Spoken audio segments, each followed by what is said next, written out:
俄罗斯媒体对中国的隐身轰炸机进行了预测分析，称中国的隐身轰炸机可对印军采购自西方的各种先进武器进行有效压制。一起来看详细情况。各位老铁们，大家好，欢迎收看本期迷彩虎，我是虎哥。根据俄媒的报道，中印边境的局势并未得到缓和，主要是由于印军在中印边境地区持续的增兵，中国不得不加强边境巡防。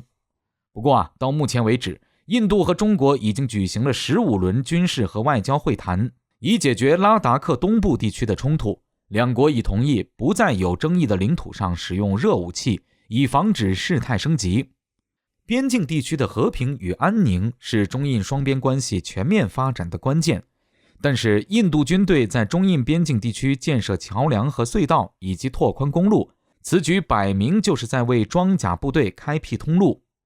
印度军方当面一套背地一套，打算在拉达克再部署一个装甲旅。军事专家比格斯在接受采访时说，印度军方的无线电频率活动也在急剧增加。不过中国空军东部战区从去年开始也陆续进行了换装新式装备的工作，部分歼七战斗机部队被调离一线。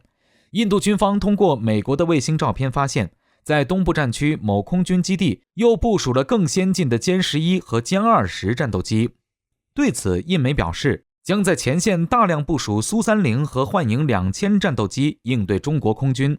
印军退役军官表示，在前线印度空军拥有250架战机，是中国空军的2倍多，一旦发生冲突情况，便可以以优势兵力进行车轮战。俄媒称，中国应对不断加强军事力量的印军或将出动隐形轰炸机。据称，中国高原地带建设的新机场将在今年完工，而新型的隐形轰炸机将在2025年正式入役。其中部分轰炸机将被部署在西部地区应对印军。隐形轰炸机对于印度军队来说显然是超纲题。对于隐形轰炸机，印军根本没有行之有效的反制办法。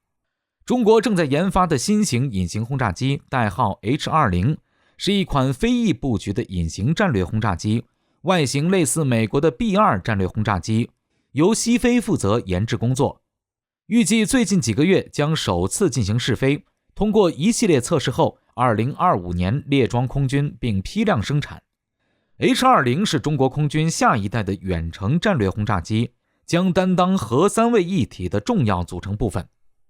俄媒称 H-20 虽然是被设计为具有洲际战略打击能力的核轰炸机，但同样可以进行常规的战役战术任务，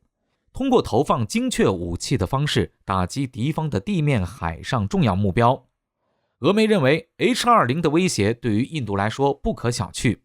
H-20 可以通过印度洋和中印边境地段对印度全境进行打击行动。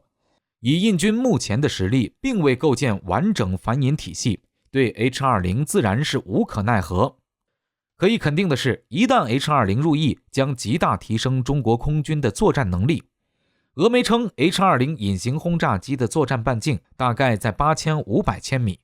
基本上从中国东部地区起飞，可以横跨覆盖整个印度全境。而且 H-20 这种大型的轰炸机携带的弹药至少10多吨，可以对敌方的多处重要目标连续发起精确打击行动。H-20 基本上是高效压制印军各种采购自西方的先进武器的，像印军的俄制 S-400 防空导弹、阵风战机等武器，在远距离均无法探测到 H-20 轰炸机的存在，这使得 H-20 轰炸机可以在相对印军目标较近的距离上发起打击行动。当然，隐身轰炸机也不是万能的，隐身不是不可见，只是降低被发现的距离。而且从轰炸机的各个方向在雷达的探测下，隐身效果是不一致的。